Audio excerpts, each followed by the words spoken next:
Vitória importantíssima do Flamengo e a mídia rasgou elogios ao Mengão.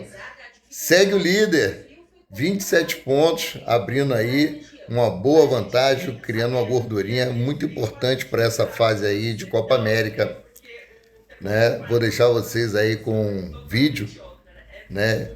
Curtam bastante, aproveitem essa vitória importantíssima do Mengão.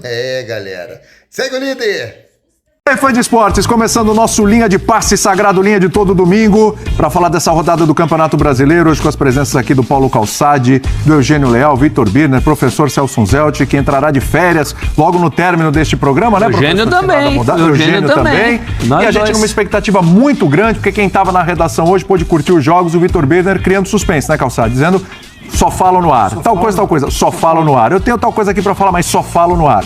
Então, chegou o momento da gente descobrir falar no ar o que ele o tem Birner pra dizer, pensa, né? sobre os jogos de hoje, né? Exatamente. O Birner hoje estava um baú na redação, não falava nada para ninguém. Vai ocupar o programa inteiro, porque o número de vezes que ele falou isso... Muitas vezes, sobre o jogo do Flamengo, sobre o jogo do São Paulo, enfim, eu estou na expectativa.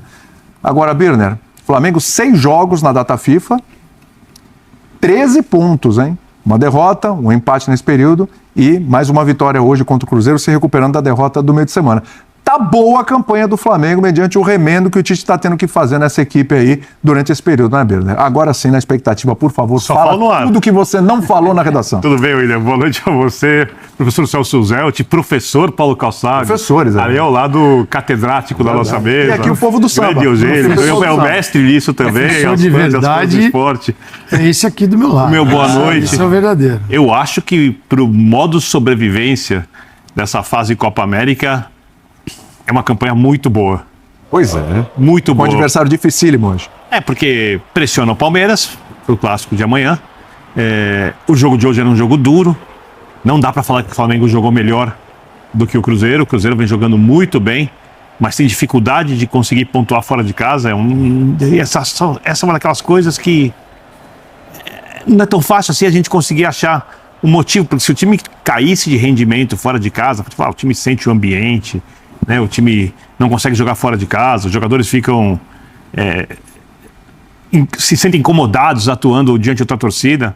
Mas hoje o Cruzeiro não ficou incomodado, né? Principalmente no segundo tempo. Sim. É um jogo bem duro com o Flamengo, mas o Flamengo consegue os 3 pontos. E eu repito, eu não tenho como exigir futebol de nível elogiável de nenhuma equipe que foi demolida pelas convocações da Copa América e submetida a um calendário em que você não pode sequer treinar o time direito, em onde a recuperação da parte física e mental dos jogadores é mais importante do que treinos táticos, treinos de bola parada e outras coisas que definem jogos de futebol, né? Então, eu acho que, respondendo sua pergunta, são 13 pontos elogiáveis e uma vitória importante e difícil desse clube, que é um dos principais candidatos ao título da competição. É verdade, foram jogos difíceis. Teve o jogo contra o Bahia, que o Flamengo conseguiu vencer. Esse jogo contra o Cruzeiro, que o Flamengo conseguiu vencer também. É uma sequência onde... E teve jogo que o Flamengo não conseguiu jogar com o Bruno Henrique e com o Cebolinha. E hoje ainda foi melhor na bola aérea do que foi no último jogo, que complicou bastante o time. Exatamente. Então, realmente elogiado. Você falou, não dá para cobrar, mas quando os resultados começam a aparecer e a gente começa a ver em campo essa equipe com todas as dificuldades, mas conseguindo se superar, acho que tem que encher a bola, né, prof? Tudo bem? É isso aí, William, tudo bem? Abraço a você, aos companheiros, todos e todas que nos assistem. Eu acho até que mais do que isso, porque é um Flamengo demolido, mostrando também bom futebol, mostrando o jogo. Em vários momentos. Mostrando boas transições, mostrando ser um time mais compacto do que até em outras vitórias, em outros momentos. Nesse começo, já não tão começo de ano, mas nesse meio ano que já foi. E eu queria fazer um elogio, aproveitar esse destaque final, para fazer um elogio ao bom futebol que nós vimos em 2 partidas hoje. São Paulo e Bahia. Sim, vamos falar daqui a pouco desse jogo uma ótima também. partida da qual nós vamos falar, assim como foi Flamengo e Cruzeiro. Um jogo lá e cá, um jogo que não parava, um jogo de um nível... A minha mulher, a Patrícia, costuma falar assim, né? Por que no Brasil não tem aquela intensidade dos jogos, por exemplo, da Premier League? Sim. E hoje ela não reclamou, como boa São Paulina que é, mas também porque o jogo fluiu. Hoje fluiu o jogo, inclusive, dos derrotados. O jogo do Bahia e o jogo do Cruzeiro. O Cruzeiro sofre o gol do Flamengo no momento em que estava muito bem na partida. E quando você vence um jogo, um adversário desse nível, da maneira como venceu, como aconteceu com São Paulo e como aconteceu com o Flamengo, que é o nosso tema de agora, temos sim que encher a bola, como você falou. É isso. Uma tarde de muito bom futebol. Estou satisfeito de bom futebol nessa tarde. Hoje foi agradável de assistir, sim. O Eugênio estava chamando a atenção para mim no primeiro tempo o Gerson, né? Uma figura importante nesse meio do Flamengo. E assim, quando o time está com essa característica que a gente fala, essa coisa do time meio esfacelado, tá, principalmente ali no meio, não dificuldade. É fundamental que o Gerson esteja no seu bom nível. E hoje acho que mais uma vez ele entregou bom futebol, né? Dá para destacar, é um dos destaques do jogo, o Gerson, né, Eugênio? Sim, um dos destaques, não só desse jogo, como desse período do Exatamente. Flamengo de Copa América, né? Porque ele, justificando o apelido que ganhou da torcida, de Coringa, ele joga em todas. Ele, antes da Copa América, estava jogando mais aberto pela direita. Com a saída do De La Cruz, passou a jogar como um segundo homem por dentro. Nos últimos jogos, o Tite começou a perceber a necessidade de colocá-lo mais avançado, na função ali que, teoricamente, é a do Arrascaeta no time.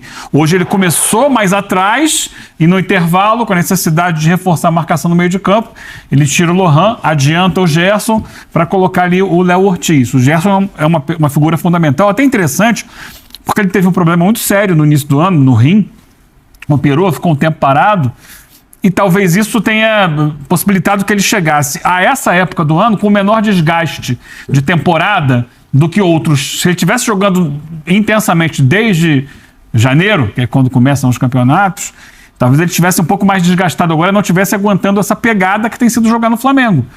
Porque, em função de todos os desfalques, jogadores como ele têm que jogar 90 minutos.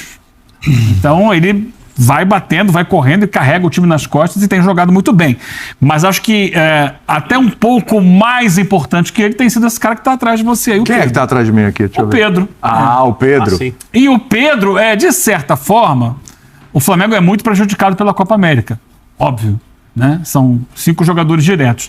Mas poderia estar mais prejudicado se o Pedro tivesse sido convocado para a Copa América. Que muita gente acha que ele deveria estar lá. Sim. Eu, por exemplo, acho que falta um jogador de área na seleção brasileira. E o Pedro seria uma convocação plausível, né? Ele é o artilheiro do Brasil na temporada. Ele já foi para a Copa do Mundo, né? Como reserva, mas foi para a Copa do Mundo. Poderia estar. Então o Dorival, de certa forma, ao não convocar o Pedro, fez um grande favor para o Flamengo, porque o Pedro está jogando muita bola. Não só fazendo os gols, como também atuando como armador de jogadas. Já deu. Como foi pro Luiz Araújo hoje. Agora ele seria o jogador da equipe até o momento, né? No campeonato. Hoje, no primeiro tempo, ele armou uma jogada sensacional ali pro Lohan, aí passa por ele, aí chega no Luiz Araújo que finaliza pra fora. E a jogada do segundo gol, que daqui a pouco a gente vai entrar em outras discussões, né?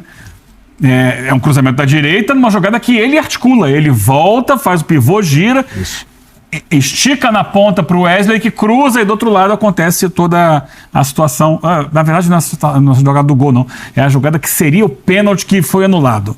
Tá? É uma outra jogada, que eu estou confundindo com o lance do gol. Lucas. Tá. Seria o pênalti que foi anulado, mas ele participa da orquestração da jogada. Então, de certa forma, o Dorival, eu acho que ele não convocou ninguém do Flamengo, sabendo que o Flamengo seria muito desfalcado pelas outras seleções, para não ficar muito pesado. E nisso ele acabou fazendo um grande bem ao Flamengo. É claro que também essa campanha se deve ao elenco que o Flamengo tem. Claro. Não é à toa, né? O Flamengo ficou, por exemplo, sem volante. O Tite adaptou o Léo Ortiz ao meio-campo e ele está jogando muito bem. Deu certo. Né? Deu certo. E aí ele vai encontrando as soluções. Teve jogo que não tinha lateral esquerdo, ele botou ali o Léo Pereira, quebrou um galho bem, o Flamengo foi bem.